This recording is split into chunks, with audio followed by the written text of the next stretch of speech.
Criminal activities ना की हो गेम के अंदर। GTA 3 के स्टार्टिंग में ही हम क्लॉड को एक बैंक रॉब करते हुए देख सकते हैं लिबर्टी सिटी में।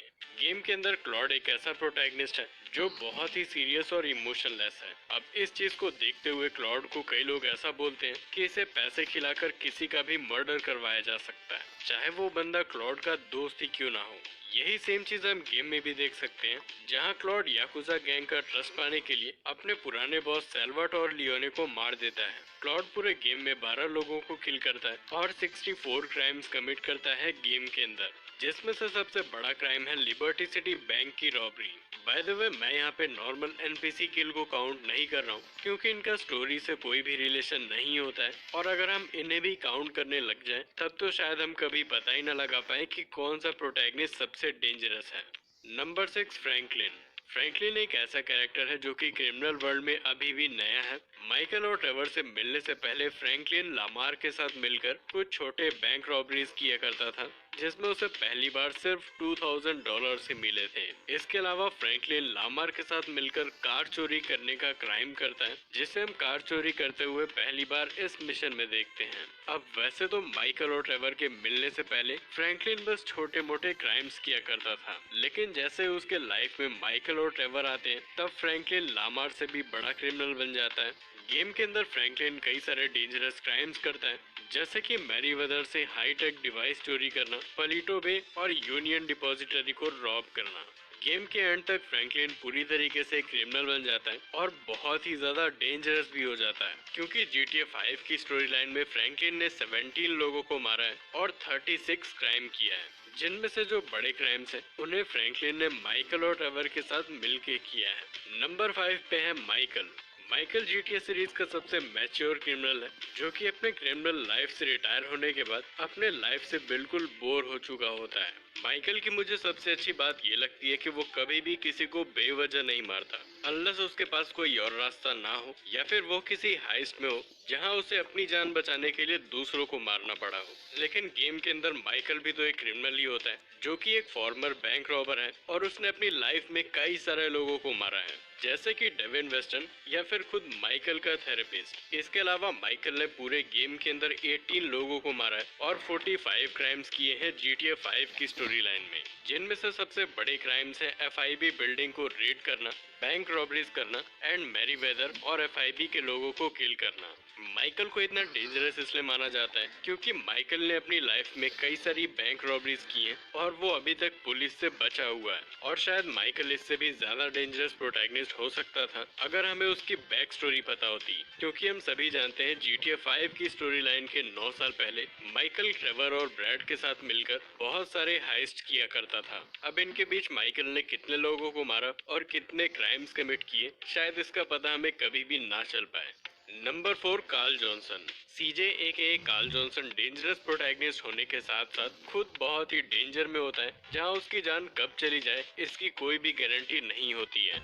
लेकिन इतनी डेंजरस लाइफ होने के बाद भी कार्ल अपने ग्रोव स्ट्रीट गैंग को रिवाइव कर लेता है और गेम के एंड तक GTA सीरीज का सबसे सक्सेसफुल प्रोटैगनिस्ट बन जाता है। सीजे GTA सीरीज के सबसे डेंजरस प्रोटैगनिस्ट में से एक है, क्योंकि सीजे ने गेम के अंदर कुछ ऐसे मिशंस किए हैं जो शायद ही किसी और प्रोटैगनिस्ट ने किए हो, जैसे कि हवा में प्लेन को हाईजैक करना, बाइक से चलते हुए कार्गो प्लेन में कूद जाना, या फिर एरिया 69 को इन्फिल्ट्रेट करना। हम सीजे को किसी भी GTA गेम के प्रोटैगनिस्ट से कंपेयर कर ले, सीजे ने हमेशा सबसे ज्यादा डेंजरस मिशन किए हैं गेम के अंदर।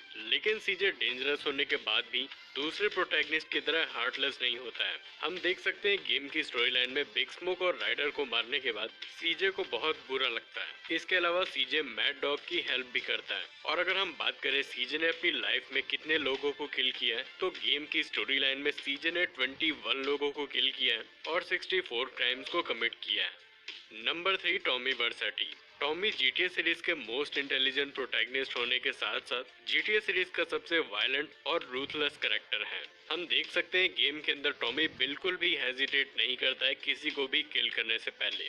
लेकिन इसी के साथ साथ टॉमी बहुत ही ज्यादा लॉयल और ट्रस्टेबल होता है। टॉमी को GTA सीरीज का डेंजरस प्रोटैगनिस्ट इसलिए बोला जाता है क्योंकि टॉमी ने GTA वाइस सिटी की स्टोरी लाइन से पहले 11 लोगों का मर्डर किया था और वाइस सिटी की स्टोरी लाइन में टॉमी ने टोटल 22 लोगों को किल किया है। इसके अलावा टॉमी इसलिए भी बहुत ही ज्यादा डेंजरस है क्योंकि टॉमी ने वाइस सिटी के सबसे बड़े ड्रग ऑर्गेनाइजेशन के लीडर रिकार्डो डियाज को उसके मेंशन में ही मार दिया था। डियाज को मारने के बाद टॉमी उसके मेंशन को भी कैप्चर कर लेता है। इसके अलावा Tommy Liberty City based Forelli mafia family के डॉन सनी फोरेली को भी मार देता है। वाइस सिटी की स्टोरी लाइन में टॉमी ने टोटल 64 क्राइम्स कमिट किया, जिनमें से सबसे बड़े क्राइम्स हैं क्यूबन्स को दिन दहाड़े स्नाइपर से असैसिनेट करना, आइसक्रीम ट्रक से ड्रग सेल करना और कैम जोन्स को प्रिजन से भगाना। नंबर 2 पे है ट्रेवर फिलिप्स। गाइस, ट्रेवर के कैरेक्टर को तो हम सभी जानते हैं कि ट्रेवर GTA सीरीज का साइको प्रोटैगनिस्ट है जो कि माइकल की तरह एक फॉर्मर बैंक रॉबर है। ट्रेवर GTA सीरीज का मोस्ट वायलेंट और अनप्रिडिक्टेबल प्रोटैगनिस्ट है जो कभी भी कुछ भी कर सकता है। हम सभी सोचते हैं कि ट्रेवर ने हंड्रेड्स या फिर 1000 लोगों को किल कर दिया होगा अपनी लाइफ में, लेकिन ट्रेवर का कहना तो कुछ और ही है। ट्रेवर लामार से एक कन्वर्सेशन में बोलता है कि माइकल के मिलने से पहले तक उसने कोई भी बड़ा क्राइम नहीं किया था, लेकिन ये तो बात हुई अर्ली लाइफ की। GTA 5 की स्टोरी लाइन में ट्रेवर ने 32 लोगों को किल किया। इसके अलावा ऑफ स्क्रीन में उसने कितने लोगों को मारा, शायद ये हमें ट्रेवर ही क्लियरली बता पाए। ट्रेवर डेंजरस होने के साथ साथ बहुत ही ज्यादा फियरलेस और स्किल्ड होता है। ट्रेवर अपनी अर्ली लाइफ में एयरफोर्स में ट्रेनिंग कर चुका होता है, जहां ट्रेवर को कुछ टाइम बाद उसके साइकोलॉजिकल बिहेवियर की वजह से फायर कर दिया गया था। अगर हम क्राइम्स की बात करें तो ट्रेवर ने टोटल 68 क्राइम्स कमिट किए हैं गेम के अंदर। गेम में हम देख भी सकते हैं ट्रेवर क्रॉप बस्टर प्लेन से एक पूरे कार्गो प्लेन को हाईजैक कर लेता है। इसके अलावा ट्रेवर मार्टिन मद्राजो की वाइफ को किडनैप कर लेता है, वही आदमी जिससे माइकल मार खा गया था। नंबर 1 पे है निको बेलिक। GTA 4 का प्रोटैगनिस्ट निको बेलिक GTA सीरीज का सबसे डेंजरस प्रोटैगनिस्ट है। निको बेलिक मिलिट्री बैकग्राउंड से होता है, जिसकी वजह से उसे गन्स हैंडल करना बिल्कुल अच्छी तरीके से आता है और वो हैंड टू हैंड कॉम्बैट में भी बहुत ही अच्छा होता है। निको अपनी फैमिली को लेकर बहुत ही प्रोटेक्टिव होता है और गेम के अंदर रोमन को बहुत बार गैंगस्टर से बचाता है। अब जो चीज निको बेलिक को सबसे ज्यादा डेंजरस प्रोटैगनिस्ट बनाती है GTA सीरीज की, वो है टोटल किल काउंट। निको बेलिक ने GTA 4 की स्टोरी लाइन में टोटल 86 लोगों को किल किया है, जो कि किसी भी GTA प्रोटैगनिस्ट से बहुत ही ज्यादा है। निको बेलिक गेम के अंदर कई सारी माफिया फैमिलीज को डिस्ट्रॉय करता है और कई बार तो उनके हाइडआउट में इन्फिल्ट्रेट करके उनके सभी मेंबर्स को ही मार देता है। इसके अलावा निको ने टोटल 94 क्राइम्स कमिट किए हैं गेम के अंदर, जिनमें से सबसे बड़े क्राइम्स है हॉस्पिटल में घुस के FIB एजेंट को मारना, एक ड्रग से भरे हुए ट्रक को चोरी करना और माफिया क्राइम फैमिलीज के लिए काम करना। तो गाइस, आई एम श्योर आप सभी लोगों को अभी तक पता चल गया होगा कि निको बेलिक GTA सीरीज का सबसे डेंजरस प्रोटैगनिस्ट है। लेकिन गाइस, अगर बात की जाए कि GTA सीरीज का सबसे डेंजरस कैरेक्टर कौन है, तो मुझे लगता है सबसे डेंजरस कैरेक्टर लेस्टर को होना चाहिए, क्योंकि लेस्टर ही वो कैरेक्टर है जिसने माइकल और ट्रेवर को बिगाड़ा है और उनसे हंड्रेड्स ऑफ सिटीजन्स को मरवाया है। तो हाँ यार, आज की वीडियो में बस इतना ही। अगर आपको ये वीडियो पसंद आई तो प्लीज इसे लाइक करना, और अगर आप इस चैनल पे नए आ गए हो तो चैनल को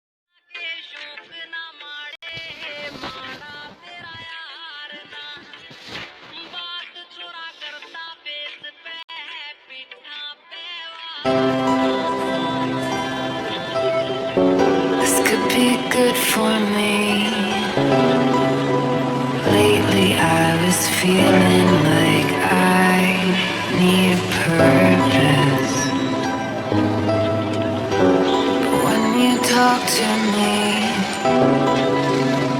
give me the impression that I won't scratch your